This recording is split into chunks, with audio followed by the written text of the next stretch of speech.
नमस्कार दोस्तों, आपका स्वागत है। आज हम बात करने वाले हैं कि आत्मा का क्या कोई नाम होता है क्या, एक अलग कोई उसका नाम होता है क्या। जैसे पृथ्वी पर हमारा जो नाम होता है एक पर्सन का नाम, वो बहुत ही अहम होता है, बहुत ही महत्वपूर्ण होता है उसके लिए। लेकिन अगर हम आत्मा की बात करें तो उसके लिए कोई अलग नाम होता है क्या, या फिर उसके लिए नाम का जो महत्व है वो कितना है, ज़्यादा है या फिर कितना कम है। इस विषय पर हमने पहले भी एक दो बार बात की है और भी ऐसे ही सवाल बहुत सारे लोग अभी आज भी पूछते हैं।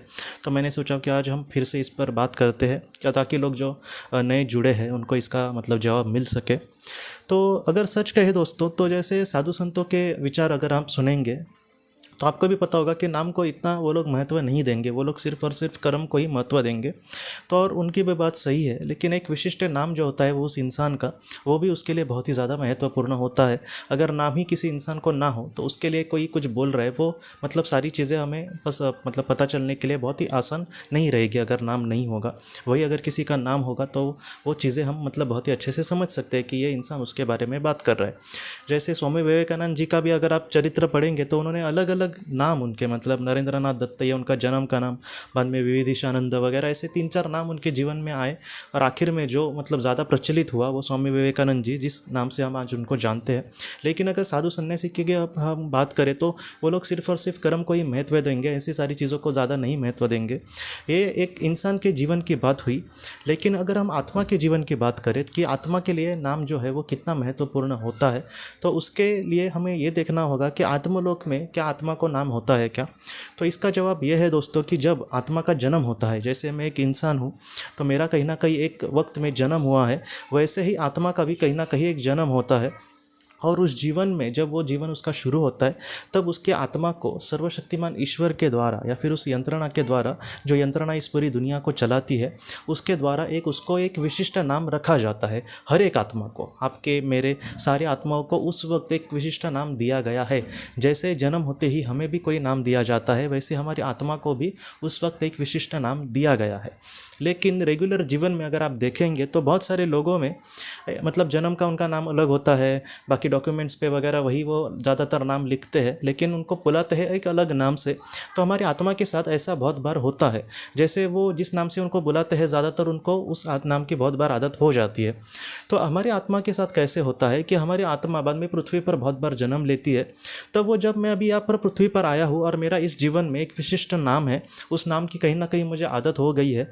तो बहुत बार ये देखा गया है दोस्तों कि कहीं ना कहीं उसकी आत्मा को भी कुछ आदत हो गई है उस नाम की। जैसे मेरा नाम सिद्धेश है, तो इस नाम की कहीं ना कहीं मुझे आदत हो गई है। कोई अगर पुकारे तो मैं डायरेक्ट वहाँ पर देखूंगा। तो इस तरीके से ही आपके भी आत्मा को उस तरीके से थोड़ा बहुत उसको आदत हो जाती है, हमारे अंतर मन को।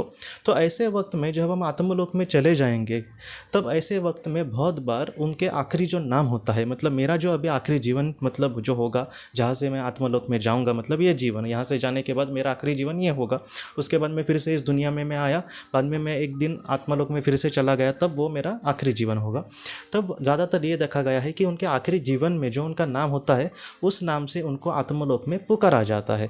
लेकिन ये पुकारने के लिए होता है, ये ऐसे जो नाम होते हैं वो बदलते जा सकते हैं, लेकिन आत्मा का अगर हम बात करें तो एक विशिष्ट नाम उसके जन्म में उसको रखा जाता है, और वो जो नाम है वो कभी भी नहीं बदलता। ये बहुत ही महत्वपूर्ण बात है, क्योंकि वो हो सकता है कि प्रचलित नाम या फिर ज़्यादातर पुकारने वाला नाम हमारा अलग हो, या फिर वो बदलता भी हो, लेकिन हमारा एक विशिष्ट नाम होता है।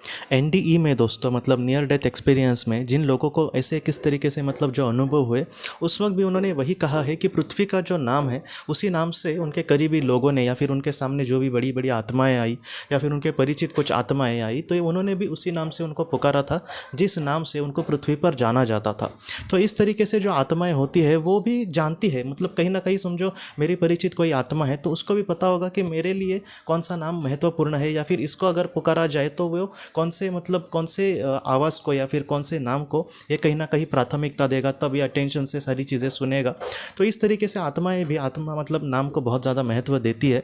इसलिए हमारे जीवन में दोस्तों, हमारे ये जो बात सिर्फ एक ज्ञान की है, इससे ऐसा कुछ भी नहीं है कि हम कुछ सीखें। लेकिन मैं वही मुझे आपको कहना था कि जिस तरीके से पृथ्वी पर हमारे नाम को बहुत ज़्यादा महत्व होता है, जैसे कोई डॉक्यूमेंट में एक भी हमारा स्पेलिंग गलत हो गया तो बहुत झंझट करके एफिडेविट कभी कभी बनाना कर, या फिर एप्लीकेशन वगैरह देना पड़ता है वो बदलने के लिए। कहीं ना कहीं बहुत ज़्यादा महत्व होता है एक लिखित नाम को, डॉक्यूमेंट के ऊपर के नाम को। तो उसी तरीके से आत्मलोक में भी कहीं ना कहीं नाम को एक अपना कर या फिर नाम के मतलब अपनेपन को समझा जाता है और वहाँ पर उस तरीके से उस इंसान को समझाया जाएगा उसके नाम से। लेकिन अगर हम देखें तो आपके हमारे जितनी भी आत्माएं पृथ्वी पर है या फिर मतलब आत्मालोक की जो भी आत्माएं होंगी, इनके जन्म में उनको एक विशिष्ट अलग नाम हर एक आत्मा को दिया जाता है। उस आत्मा को मतलब आत्मा के स्वरूप में हो सकता है कि मुझे वो पता चले, लेकिन इंसान के स्वरूप में ऐसे नाम का पता लगना बहुत मुश्किल है सच कहूँ तो। लेकिन ऐसे भी कोई योगी वगैरह होंगे तो उनको भी पता चल सकती है ये सारी चीज़ें, क्योंकि वो कहीं ना कहीं मतलब अपने पिंड में ही ब्रह्मांड को उनका अनुभव हो सकता है। तो ऐसे लोगों को हो सकता है, लेकिन एक आम जैसे हमारे साधारण जो इंसान होते हैं उनको बहुत मुश्किल है ये पता चलना। लेकिन मैं भी यही सोचता हूँ कि हम भी कहीं ना कहीं उस लेवल पर ज़रूर जा सकते हैं जहाँ पर हम बहुत ही अच्छे से स्थित प्रज्ञता से मतलब अपने जीवन में आगे बढ़े।